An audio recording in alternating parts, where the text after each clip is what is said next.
बिहार विधानसभा के शीतकालीन सत्र का आज दूसरा दिन है। आज जातिगत गणना पर आधारित आर्थिक सर्वे की जो रिपोर्ट है उसे सदन में पेश किया जा रहा है। सर्वे में सामान्य वर्ग 25.09% के करीब है, जबकि पिछड़ा वर्ग में 33.16 गरीब है और अत्यंत पिछड़ा वर्ग में 33.58%। अनुसूचित जाति में 42.93%, तो अनुसूचित जनजाति में 42.7% गरीब है और इसको लेकर आज सदन में हंगामे के भी आसार हैं। इस रिपोर्ट के टेबल होने से पहले मुजफ्फरपुर की एक रैली में रविवार को केंद्रीय गृह मंत्री अमित शाह ने इसके आंकड़ों पर गंभीर सवाल उठाए और कहा कि ये सर्वे छलावा है, इसमें आंकड़ों में गड़बड़ी की गई है, हेरफेर किया गया है। हालांकि जेडीयू ने अमित शाह के इन आरोपों को गलत बताया है और पूछा है कि अमित शाह के ऐसे दावे का आधार उन्हें बताना चाहिए था। तो सबसे पहले सुनवाते हैं कि गृह मंत्री अमित शाह ने मुजफ्फरपुर की रैली में क्या आरोप लगाए हैं। सर्वेक्षण करने का फैसला हुआ तब भारतीय जनता पार्टी नीतीश सरकार में हिस्सेदार थी और भारतीय जनता पार्टी का ये फैसला था। सर्वे में क्या किया? यादव और मुस्लिम आबादी बढ़ाकर ईबीसी की आबादी को कम किया। अति पिछड़ा को अन्याय करने का काम ये लालू नीतीश की जोड़ी ने किया है। मित्रों, इन्होंने हमेशा पिछड़ा समाज का कांग्रेस ने बहिष्कार भी किया, विरोध भी किया और मोदी जी ने हमेशा पिछड़ा समाज का सम्मान करने का काम किया है। और हमारे साथ इस मुद्दे पर चर्चा करने के लिए खास मेहमान जुड़ रहे हैं। प्रोफेसर बद्री नारायण हैं, राजनीतिक विश्लेषक हैं, अनुप्रिया हैं, प्रवक्ता हैं जेडीयू की, और आलोक वत्स हैं, नेता बीजेपी के। अनुप्रिया जी, सबसे पहले मैं आपके पास ही आऊंगी। गृह मंत्री अमित शाह का बयान तो अब सब सुन ही चुके हैं। वो सीधे तौर पर यह आरोप लगा रहे हैं कि जाति सर्वेक्षण में यादव और मुस्लिम आबादी को बढ़ाने के लिए हेरफेर किया गया है। क्या कुछ कहना चाहेंगी आप?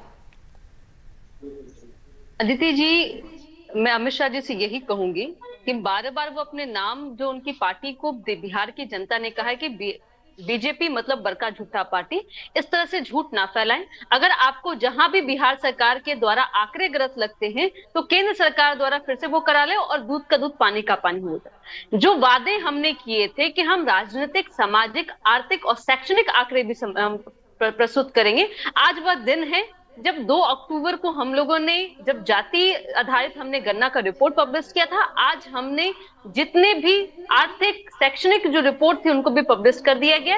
ये पब्लिक डोमेन में है और क्रॉस चेक करना चाहते हैं अमित शाह जी, तो मैं उनको आमंत्रण करती हूँ कि केंद्र की सरकार कराए और बिहार ही नहीं देश में भी कराए। देखिए, ये जो हमारी मंशा थी अदिति जी, इसके पीछे कि बिहार में अभी भी कई ऐसी जातियां हैं या समाज है जो विकास की मुख्य धारा से नहीं जुड़ पाई हैं।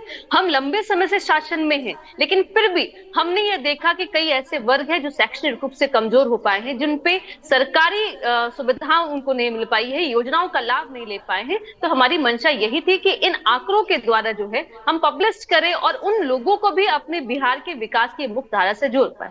तो सरकार की जो मंशा थी, सरकार ने अपने मंशा के ऊपर में काम किया और आज सारी रिपोर्ट पब्लिक डोमेन में है। तो इसलिए आरोप जो है वो बिल्कुल भी गलत है और मैं कहती हूं कि फिर से कि बिहार ही नहीं, देश को अब कास्ट सेंसस की जरूरत है, क्योंकि आपने देखा होगा कि 5 राज्यों का इलेक्शन है और सभी जगह भी ये बातें निकल के आ रही हैं, चाहे वो कांग्रेस हो या बीजेपी हो, सभी यही कहते हैं। वैज्ञानिक प्रक्रिया जो है उसका पालन नहीं किया गया है। पंचायत स्तर पर जाना चाहिए, सबके पास जाति गणना वाले पहुंचे नहीं है, हर एक व्यक्ति के पास नहीं गए हैं। नहीं अदिति जी, ये सरासर मैं कहती हूँ ये झूठा आरोप है, क्योंकि ये क्रॉस चेक मुझे लगता है कि मीडिया के साथी भी कर सकते हैं और बीजेपी के, मुझे लगता है कि उनकी जो पार्टियां वो अपने कार्यकर्ताओं से बोले, क्योंकि हम लोगों ने एक एक दरवाजा खटखटाया है। बिहार में हर वो घर में गए हैं लोग, वहां पे शिक्षक क्योंकि लगे थे और हर एक मोहल्ले में, हर एक पंचायत में जाकर के ब्लॉक स्तर पे सभी सारे डेटा को इकट्ठा किया गया, उस आधार पे ही डेटा गया। साइंटिफिक जरूर है, लेकिन ये जो पब्लिक के द्वारा दिए गए जो आंकड़े हैं और जो सही है वही आंकड़े पब्लिश किए गए हैं। जी, आलोक जी हैं हमारे साथ। आलोक जी, यहाँ पर अनुप्रिया जी को आपने सुना, वो सीधे तौर पर कह रही हैं कि क्रॉस चेक करना चाहिए, लेकिन जब गृह मंत्री इतनी बड़ी बात कह रहे हैं कि यादव और मुस्लिम आबादी जो है उन्हें बढ़ा हुआ दिखाने के लिए हेरफेर किया गया है, क्या बीजेपी के पास कोई आधार है इस बात का जब आप लोग ये बात कह रहे हैं, और क्या वजह है जो आपको ऐसा लगता है? देखिए अदिति, सबसे पहली बात कि मैं बहुत सी चीजें जो बोल रही थी अनुप्रिया जी, वो सुन नहीं पा रहा था कि उस समय मेरा ऑडियो सही नहीं था, लेकिन जो कुछ मैंने लास्ट में सुना है, एक चीज मैं बता दूं कि ये जो रिपोर्ट सार्वजनिक हुई है ये बिल्कुल ही फॉल्स रिपोर्ट है। मतलब जिस तरीके की कवायद होनी चाहिए इसको इकट्ठा करने में, ये अनुप्रिया जी कह रही थी ये घर घर गए हैं ये लोग और वहां से इन्होंने डेटा इकट्ठा किया है, ये सरासर झूठ है।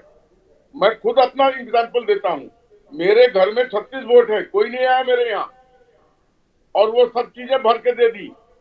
मैं खुद अपने ऊपर इस बात को लेकर कह रहा हूँ, जब मेरे यहाँ नहीं आया तो और क्या कहाँ गया होगा। ये इन्होंने चबूतरे पे बैठ के सरकारी स्कूल के किसी टीचर को दे दिया, उसने चबूतरे पे बैठ के सारा रिपोर्ट बना दिया। और चूंकि लालू जी का राज है, वो प्रदर्शित करना चाहते हैं, दिखाना चाहते हैं कि किसका दबदबा है, इसलिए एक पर्टिकुलर वर्ग को ज्यादा करके दिखाया गया है ताकि उसका वोट पर प्रभाव पड़ सके और उसका वोट पर असर पड़ सके, और कुछ नहीं है। और दूसरी चीज, इस रिपोर्ट को इन्होंने हाईकोर्ट में ओथ लिया था कि हम इसको मतलब पब्लिक डोमेन में नहीं लाएंगे। इनके खुद के जेडीयू के प्रवक्ता ने पिछली बार 23 आदमियों का लिस्ट सार्वजनिक कर दिया। वो कहां से आया उनके पास? उन्होंने कहा ये एक पर्टिकुलर नेता के बारे में कि उनका तो एफिडेविट जो दिया था उन्होंने चुनाव के वक्त, उससे हमने डेटा ले लिया है, लेकिन और जो 22 आदमी था वो तो चुनाव नहीं लड़ा था, उसका कहां से ले लिया इन्होंने डाटा उठा के। ये ठीक है, राजद्रोह का मामला है, उनके ऊपर अभी तक केस क्यों नहीं दर्ज किया हुआ है? ठीक है। अनुप्रिया जी के पास पहले मैं आऊंगी, उसके बाद जी अनुप्रिया जी, यहाँ पर इन्होंने बड़े बड़े आरोप आलोक जी ने लगा दिए, वो कह रहे हैं उनके घर तक भी नहीं पहुंचे हैं लोग। अदिति जी, आपने अगर अभी आलोक वर्ष को सुना होगा, उन्होंने 2 आरोप लगाए। एक कहा कि हमारे घर में नहीं है, और उन्होंने कहा कि हमारे प्रवक्ता ने 23 लोगों का रिपोर्ट पब्लिक डोमेन में रखा, जबकि वो उन्होंने कहा था कि एक हमारे जो नेता हैं उनके बारे में कहा गया था, उनके एफिडेविट के तहत। तो ये कंट्राडिक्टरी है, इनके पास में कोई भी बुनियादी सच्चाई नहीं है, कोई भी इनके पास में सबूत नहीं जिसे यह कह सकते हैं ये डेटा गलत है। मैं फिर कहती हूँ कि अगर त्रुटि हुई है तो राज्य सरकार आपको सुनने को तैयार है। मैं कहती हूँ कि आप कंप्लेन कीजिए, आप सार्वजनिक किया था। आलोक जी, अनुप्रिया मैंने कहा आऊंगी आपके पास भी, उनको बात पूरी करने दीजिए। आलोक जी, डोमेन में आके क्या सार्वजनिक नहीं किया था इस चीज को? देखिए, मैं लिखती हूँ कि ये आधारहीन ये आरोप है। मैं फिर कहती हूँ कि आप नेशनल चैनल पे बैठ करके इस तरह से झूठ ना बोले, और मैं कहती हूँ कि अगर किसी भी तरह की त्रुटि हुई है, राज्य सरकार उसको सुनने को तैयार है। आप अपनी बातों को पब्लिक के सामने में दोनों रुकिए, मुझे प्रोफेसर बद्री नारायण के पास यहाँ पर जाना होगा। प्रोफेसर बद्री नारायण, जिस तरह के आरोप प्रत्यारोप यहाँ पर लग रहे हैं, फिलहाल मैं सबसे पहले ये जानना चाहूंगी, ये जो पूरा सर्वे हुआ है जाति गणना वाला, इस पर आपकी प्रतिक्रिया क्या है? आप इसे किस तरह से देख रहे हैं? क्योंकि आरोप तो कई लगेंगे, और क्योंकि अब दोनों राजनीतिक विरोधी हैं तो इस तरह के आरोप लगेंगे, लेकिन इस सर्वे को लेकर पहले आप बताइए, क्योंकि यहाँ पर बीजेपी ये आरोप लगा रही है कि वैज्ञानिक प्रक्रिया का पालन ही नहीं किया गया है।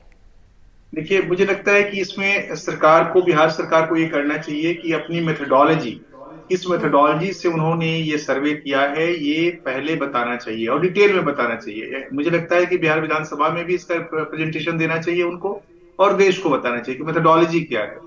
दूसरा क्या है, क्योंकि ये प्रायः सर्वेज में होते हैं कि डेटा फेक बनाए जाते हैं, कई बार इस तरह की घटनाएं होती हैं। अब हम बिहार में इस समय है नहीं, मुझे नहीं पता कि ग्रास रूट लेवल पे कैसे हुआ है, लेकिन कोई भी जनगणना बिना, या कोई भी गणना बिना एक वेरी रिगरस मेथोडोलॉजी के करने से गलतियां आएंगी, एरर्स आएंगे। लेकिन एरर्स के परसेंटेज क्या है ये देखना है, एरर कितना है कितना, क्योंकि कुछ एरर तो होगा ही होगा, लेकिन अगर मेजर एरर है तो समस्या है। अगर आप कंपेयर करें 1931 के डेटा से, तो जो अमित शाह ने कहा है कि यादव और मुस्लिम में राइज बहुत है, तो अगर आप देखें तो 11% 1931 के डेटा में यादवों की का पॉपुलेशन था, आज वो 14.6 हो गया है। तो जो राइज है, अन्य जातियों में वो राइज बहुत थोड़ा थोड़ा है, किसी में थोड़ा परसेंट, किसी में थोड़ा परसेंट। तो अब ये, लेकिन इसमें कोई ये भी नहीं कर सकता कि ये गलत है, क्योंकि भाई हो सकता है पॉपुलेशन में इस तरह का ग्रोथ हुआ हो, लेकिन ये इसलिए मैं कह रहा हूं कि इस पर ये ब्लैक एंड व्हाइट कहना कोई भी मुश्किल है।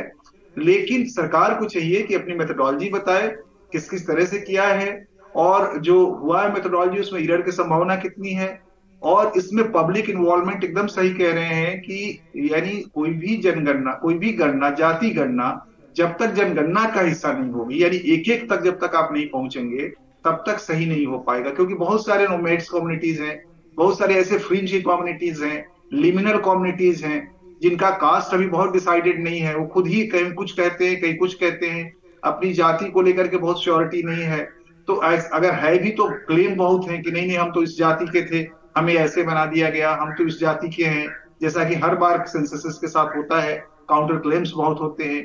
तो ये बताना होगा सरकार को कि इन काउंटर क्लेम्स को उसने कैसे एड्रेस किया है, और इस तरह के लिमिनल कम्युनिटीज को, जो फ्रिंज की कम्युनिटीज हैं, मार्जिनल हैं, उनको कैसे अकाउंट किया है या नहीं किया है तो उनको किस कैटेगरी में डाल दिया है, किस जाति में डाला है।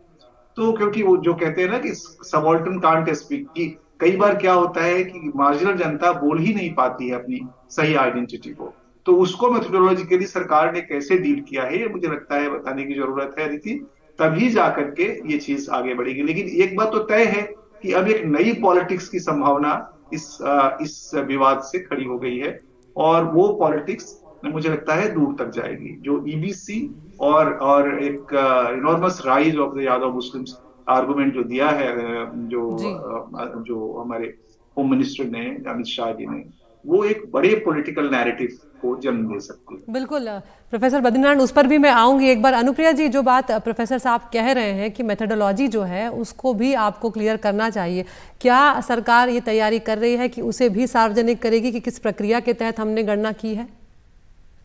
देखिए, मैं अभी सुन रही थी राजनीतिक विशेषज्ञ प्रोफेसर साहब को, तो उन्होंने मेथोडोलॉजी की जो बातें कही हैं, जब ये सर्वे शुरू हुआ था इसमें दो चरण में ये सर्वे हुआ था कि पहले हम लोगों ने घरों की गिनती की थी, उसके बाद में एक पूरा फ्रेम, मैं कहती हूँ पर्सनल डेटा शीट होता है कि पर्सनल डेटा आप कलेक्ट करते हैं जिसमें नेम, फैमिली मेंबर्स नेम, उसमें कितने लोग, हर मेंबर्स का जो एजुकेशन क्वालिफिकेशन है, उस तरह से आपके जो इकोनॉमिक स्टेटस है या उनकी जो इनकम है, ये सभी एक फॉर्म तैयार हुआ था जो पब्लिक डोमेन में है। और मुझे लगता है कि ये सारी प्रक्रिया जनता के बीच में बताई गई थी कि हम इन प्रक्रियाओं के तहत और इस मेथोडोलॉजी के तहत करेंगे, और जरूरत पड़ती है, मैं फिर कहती हूँ, मैं आश्वस्त करती हूँ, अगर जिस तरह के मैं आरोप यहाँ सुन रहे हो या बार बार बीजेपी की तरह लगाया जा रहा है कि वैसे बातें निकल के आएंगी, तो ये आंकड़े भी सरकार पब्लिश करेगी। लेकिन जो मुख्य बातें समझने की अदिति जी यह है कि आपने 1931 और 2023 के डाटे को आप दिखा रही है।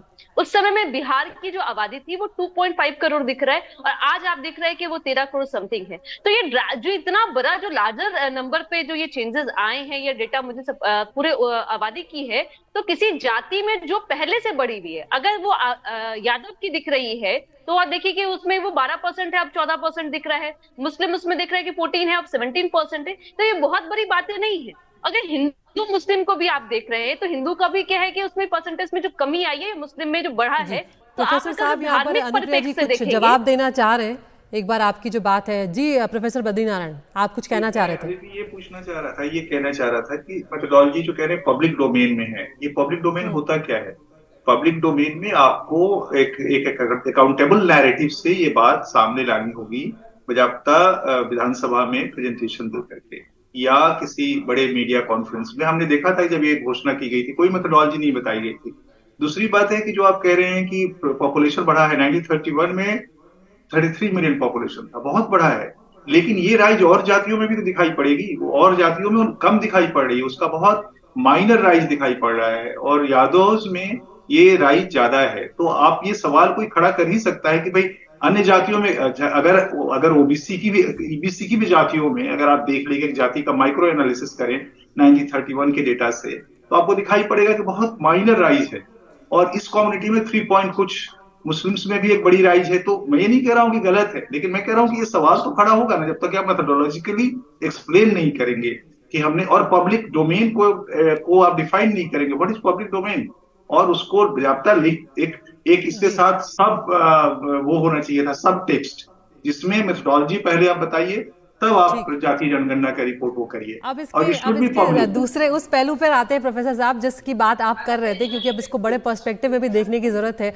आलोक जी, जब बीजेपी उस समय राज्य सरकार में शामिल थी, जब जाति आधारित गणना कराने का फैसला हुआ था, लेकिन जातियों का आंकड़ा जारी होने के साथ ही अब बीजेपी प्रश्न खड़े कर रही है। तो यहाँ पर एक बार फिर से जिस तरह से यादवों की और मुस्लिमों की बात की है गृह मंत्री अमित शाह ने कि उनके आंकड़े बढ़ाने के लिए हेरफेर किया गया है, तो अब ये कहा जा सकता है कि एक बार फिर से बीजेपी अपनी जो राजनीति है उसको शुरू कर रही है यहाँ पर, और एक अब लोकसभा भी चुनाव भी नजदीक आ रहे हैं।